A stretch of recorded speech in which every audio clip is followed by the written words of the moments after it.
Are you hungry? Do you want some juicy and tasty ribs? Today we're not making baby back ribs. Today we're making real spare ribs. Big thanks to Kamado Joe for sponsoring this episode. And this is what that looks like. You see, this is a spare rib that is being cut St. Louis style. Normally, if you order spare ribs in the Netherlands, you really get baby back ribs.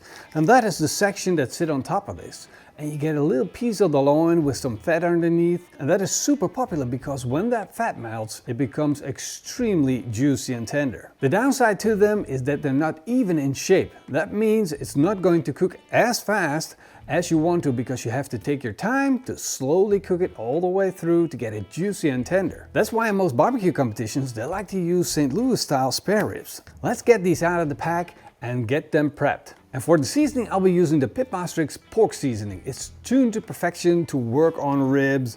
It's powerful in flavor, and so a little bit goes a long way. I'm gonna sprinkle it on from a high so we get a nice even layer of seasoning. As you can see, I don't need a binder because there's plenty of seasoning already on the ribs. You really want to make sure you season the sides as well. It's just going to be so much better for presentation purposes. At the bottom you have two options. Either you remove the membrane or you scar it with a knife so that the flavors can penetrate into the meat. And with the way we're cooking it, it's going to turn soft anyway, so I don't have to worry about it becoming hard and annoying to eat. And then of course I'm going to season the bottom just the same as I did the top. That is looking good. I'm going to check the sides again just to make sure that I got the right amount of coloring. These are some fantastic looking ribs. Now I got another one of these beautiful ribs, but if you take a look at this one, it's got a little bulb of fat here at the bottom. So that is something that I don't want at the back of my ribs. So I'm going to remove that, which is kind of strange to have a bulb of fat there, but every now and then you're going to get a rack of ribs and you're going to think, wow, that's different. Animals are different. Each animal is a unique animal. So now I'm gonna again score it, and this time I'm going to start at the bottom because that's better for presentation purposes. Crust cut it, let the flavors penetrate the meat. Now that the ribs are seasoned, it's time to just let them sit on a countertop. Give them about 10 minutes to really connect with the flavors. The salt and sugar in the seasoning is going to dissolve and it's really going to go deep into the meat and getting a little bit of color connected to the meat. While that is happening, we're going to fire up our Kamado Joe. First thing that I'm going to do is check to see if I have enough charcoal left. Remove ashes from the last cook. Make sure you empty the drawer just as well. Add some fresh big block charcoal. So we're doing a low and slow cook. That means we're keeping the barbecue at low temperatures and we're not going to need too much charcoal for that. This is just like half full and that's perfect. A little bit more. And then I'm going to add a chunk of smoke wood. Now I'm going to be using beech from my selection here. This has been oven dried to 70% moisture. That means this is going to smoke instantly. It's not going to give me wet smoke. It's going to give me a nice dry, clean smoke flavor. Then I'm going to add the heat deflectors, put the grill grates in, close the lid.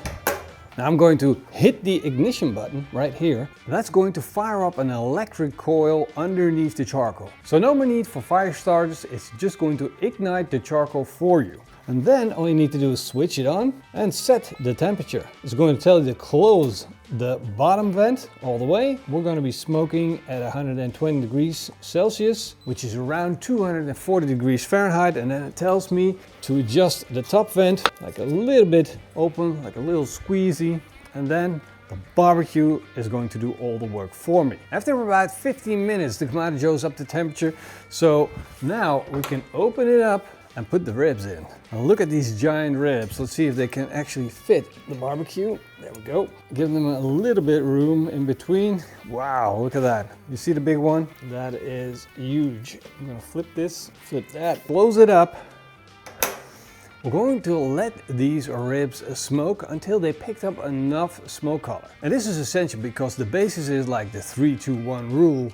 But then we're just going to let the time go. It's not 3 hours of smoking. It's probably more like 1.5 hours of smoking if you want to get the perfect ribs. Because once it hits 70 degrees Celsius, you know it's probably going to not take on as much smoke flavor anymore And all you're going to be doing is adding on smoke flavor on the top, and that's going to bring more acidity. And we really don't want that. We want those nice, sweet, juicy ribs. So we'll check back in about an hour and a half to see how they're doing. Of course, we're going to make good use of that time by making a barbecue sauce, because every good rack of ribs need a nice, sweet barbecue sauce. And I'm going to start with some ketchup. It's going to be 1/3 part of ketchup. I need a little bit more because they're quite big. 1/3 part of vinegar, clear distilled vinegar, and 1/3 part of sugar. Come on, sugar, don't let me down. There we go. So I like to use cane sugar because it adds a little bit more flavor. It's a little bolder than anything else. Now, of course, I'm going to also add the Worcestershire sauce, because ain't no barbecue sauce without Worcestershire sauce.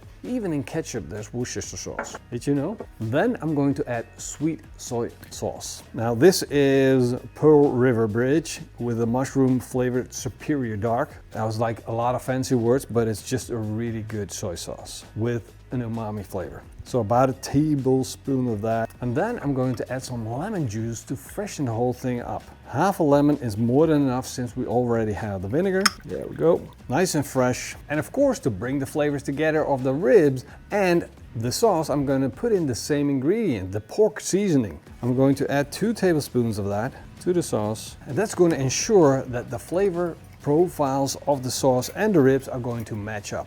I'm going to close the lid of the jar, and then we're going to shake it properly until we have a real barbecue sauce. There we go. Let's perform a taste test, because this is one of the main things. Ooh. Nice. It's a little tangy, but that's really good. It's been 1.5 hours. I'm going to check on the ribs, and oh my, these look freaking delicious. Now, if they look good, you know they're probably going to taste good, but it's always good to check. That's why I'm going to use a thermometer, stick it in.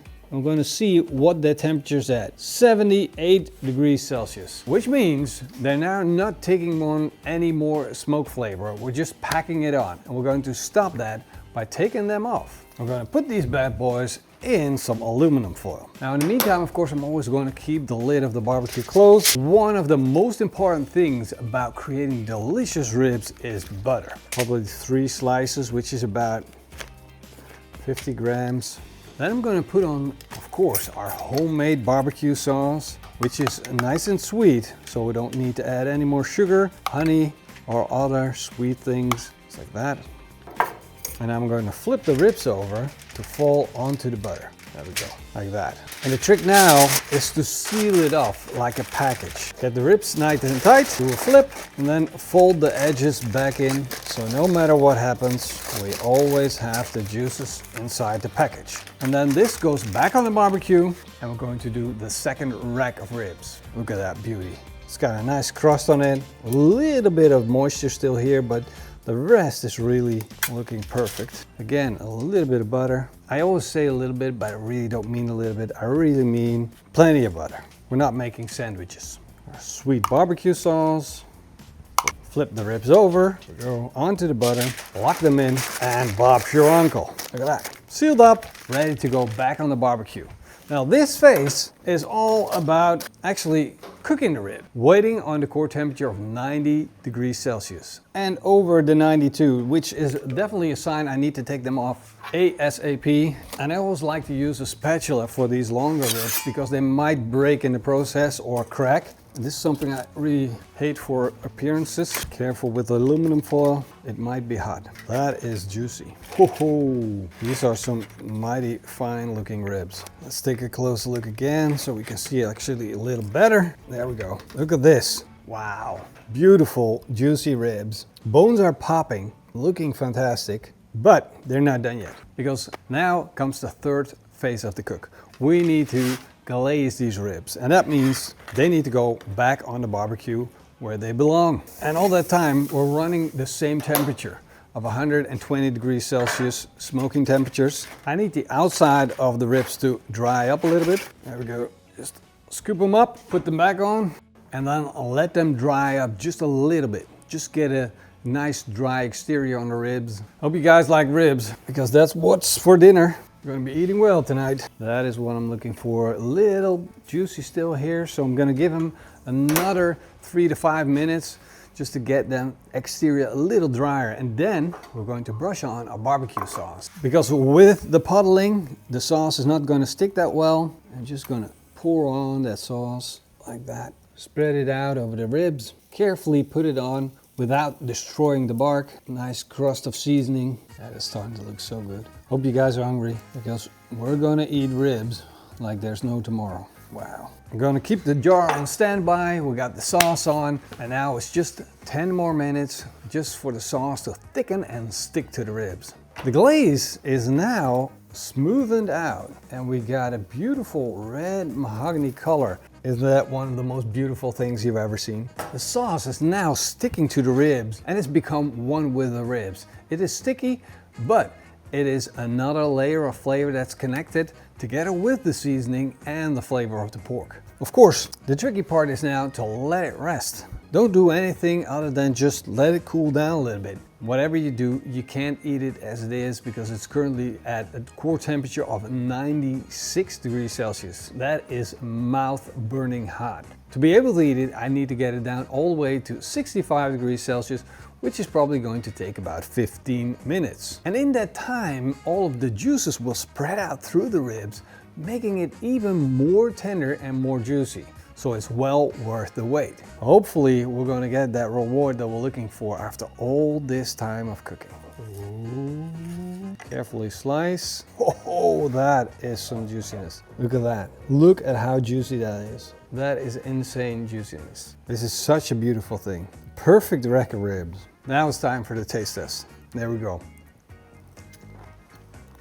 Oh, perfect cooked ribs every single time if you follow this method. And of course, the flavor and seasoning is on point without destroying the flavor of the pork, because that is important. You gotta keep in mind that the pork has to taste good. Hope you guys enjoyed this video.